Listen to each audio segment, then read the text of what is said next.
राम. राम म्हणजे केवळ नाम नाही. राम म्हणजे काम. जिथे काम नाही तिथे राम नाही. जिथे काम नाही तिथे राम नाही. जिथे राम नाही तिथे काम नाही. तिथे राम राम करावा. तसा राम कुठे नाही. तसा राम कुठे नाही. राम सगळीकडे आहे. राम आहे म्हणून तर हे सगळं आहे. आता जिथे अहंकार तीव्र असतो तिथे राम झाकला जातो. जिथे अहंकार तीव्र असतो तिथे राम झाकला जातो. आपण जन्मतो तेव्हापासून हळूहळू आपला अहंकार वाढत जातो. आपण जन्मतो तेव्हापासून हळूहळू आपला अहंकार वाढत जातो.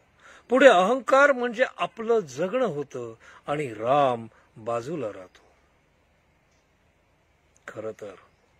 खर तर जगण्यात राम असतो तोवरच जगणं असतं.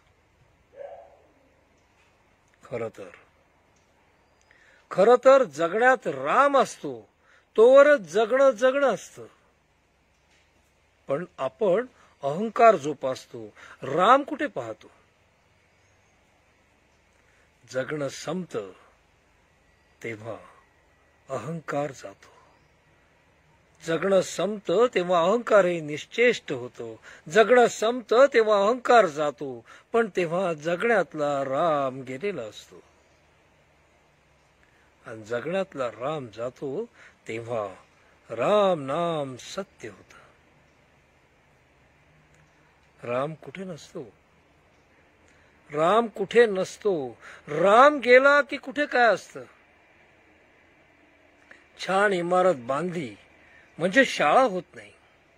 छान इमारत बांधली म्हणजे शाळा होत नाही. शिक्षणात राम असेल तर शाळेत राम असतो. शिक्षणात राम असेल तर शाळेत राम असतो. उपचारात राम असेल तर दवाखान्यात राम असतो. नुसती अवाढव्य इमारत अद्ययावत उपकरणे म्हणजे दवाखाना नाही. उपचारात राम असेल म्हणजे उपचार नीट होत असतील तर दवाखान्यात राम असतो. आंब्यातला रस काढला की केवळ साल आणि बाठा उरतो. रस गेला चोथा उरला की राम राहिला नाही, निव्वळ चोथा उरला. अर्थात राहिलेला बाठा म्हणजे कोय रुजते. तेव्हा पुन्हा त्यात राम प्रकटतो. म्हणून राम नाही असं काही नाही. आता कोणी म्हणतील की खरा राम नव्हताच. रामायण एक काव्य आहे. अरे असे मानले तरी वाल्मिकीच्या काव्यात राम ओतप्रोत आहे. आणि कवितेत असलेला जर इथे देव आहे, कवितेत असलेला राम जर इथे राम आहे, तर हा माझ्या भारताचा सन्मान आहे. कारण कविता, चित्र, शिल्प, नृत्य, नाट्य, चित्रपट कोणत्याही कलाकृतीत राम असतो. कोणत्याही कलाकृतीत जेथे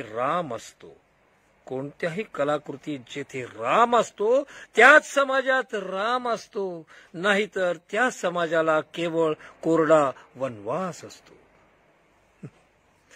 मला तर अभिमान आहे की माझ्या नावापुढेही राम आहे.